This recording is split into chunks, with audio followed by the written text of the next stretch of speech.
Hello mga kapatid, magandang araw po, gabi po, pag-ibig at kapayapaan ni Kristo. Maghari nawa sa puso at isipan natin. So, quick clip lang po tayo. Nandito na tayo sa habit 2. No?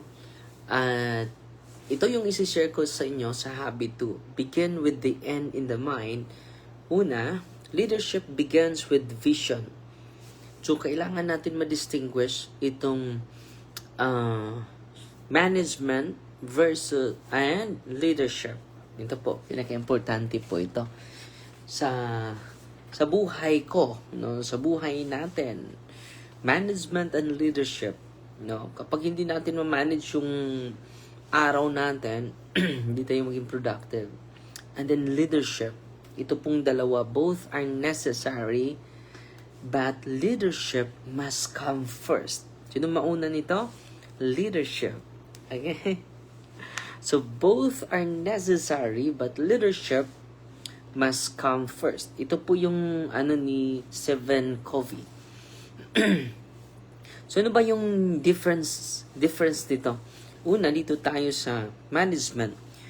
Ano ba yung management? Doing things right. So ano yung management? Doing things right. Okay. Ano naman itong leadership?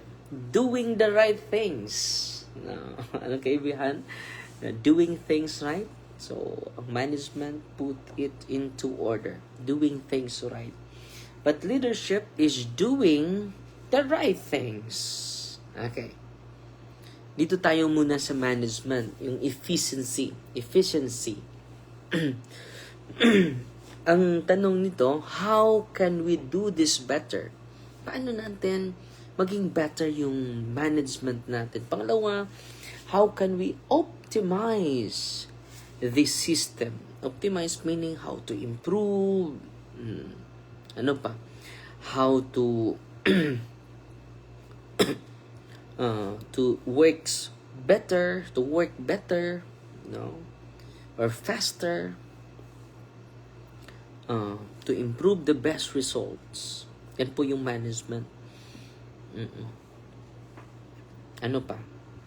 How can we increase productivity? Yan na. How to increase productivity. It focus on structure, schedules, organization, and performance. So, management focus on structure, schedules, performance, organization. You can be very efficient and still be heading into wrong direction. Totoo yun. A well-managed mistake is still a mistake. Sabi ni Stephen Covey, a well-managed mistake is still a mistake. So ito po, how can we do this better? How can we optimize our system? How can we increase productivity? So dito naman tayo sa leadership. Ito po yung direction. No? Leadership asks deeper question. Ano yung question sa leadership? Is this the right goal? Na-align ba ako? Does this align with our values? Na-align ba ito sa values namin? Where are we really going? Saan na kami pupunta nito? What kind of person are we becoming? Ano nang klaseng pagkatao ako? Leadership determines purpose, vision, meaning, so moral direction. It decides which wall the ladder leans against. So yan po yung kahulugan sa sa management and leadership. Yung leadership is direction, no? Doing the right things. Ang management is doing things right. So put in order. At itong leadership is to focus on purpose, vision, meaning, and moral direction. It decides which wall the ladder leads leans against. Ito yung analogy ni Stephen Convey. The ladder against the right wall. The ladder against the right wall. Covey's metaphor is powerful. You may climb very fast. But if the ladder is leaning against the wrong wall, you will arrive at the wrong direction. So, ang example, personal life. Build wealth. Ang dami mo ng kayamanan. Gain popularity. Achieve career success.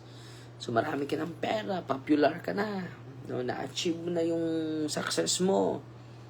But if you sacrifice your family, nawala na yung family mo, yung integrity mo, yung faith mo, inner peace, you may arrive successful, but you are empty. Yan po. Example, dito sa parokya, for example, leadership, for example, sa parokya, grow in numbers, ang dami nang magsamba, improve programs, ang ganda ng program, organize events, efficiently. But leadership must ask, are we forming disciples? Are we leading souls to Christ? Are we growing in holiness? No, activity is not the same as fruitfulness. So ito, take note activity, ang dami nang magsamba. Marami na tayong improve na or programs. Organize events efficiently. Pero yung leadership, nakikita niya eh. No, are we forming disciples or followers? Are we leading souls to Christ or to the priest or to the minister? No. Are we growing in holiness or being indifferent? So, take note that activity is not the same as fruitfulness. Now, example sa politics. Kung ang leader natin ay grabe yung maganda yung management niya, increase GDP, improve infrastructure, daming daming flood control, modernize systems. Pero layo pa natin sa Japan, sa ibang mga Asian country kung makapunta ka doon. But leadership must ask, are we protecting human dignity? Pinuprotektahan ba natin yung human dignity? At yan yung topic natin mamaya sa punto per punto. Are we promoting justice or injustice? Are we building moral foundations or nawala na yung morals natin? Without vision, progress becomes directionless. Ulitin ko without vision, progress becomes directionless. Okay? So, habit 2 is leadership. Habit 2 focuses to pose and ask. To pose and ask. It moves us from reaction to intention. Busyness to purpose. Ambition to mission. So, leadership begins internally.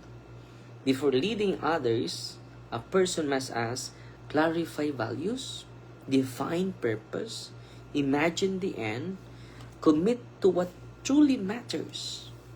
So, kailangan, kung importante yan, urgent yan, i-commit natin yung sarili natin. The tragedy is not failure. The tragedy is success in the wrong direction. Many people climb quickly, achieve early, accumulate rewards, only to realize they built their life on the wrong wall. So, importante talaga itong leadership. Knowing the purpose, knowing the meaning, knowing the moral direction, knowing the values. No? Yan po importante. The purpose, the vision, the meaning, the moral direction.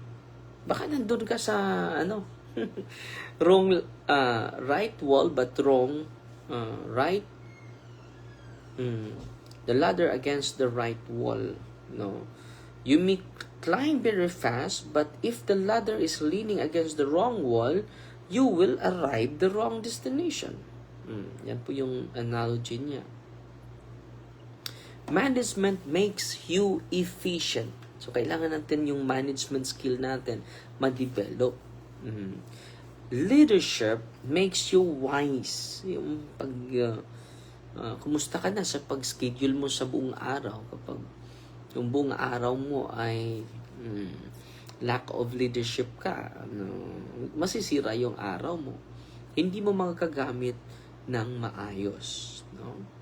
Lack of vision, lack of purpose, lack of meaning, lack of direction. Management improves system. Ito po yung management. It improves system. Dito sa office natin, it improves the system. So, Dong, it improves the... Salamat, Dong. Oh. Thank you, Dong. Thank you. Okay, Dong. Salamat, Dol. Salamat, Dol.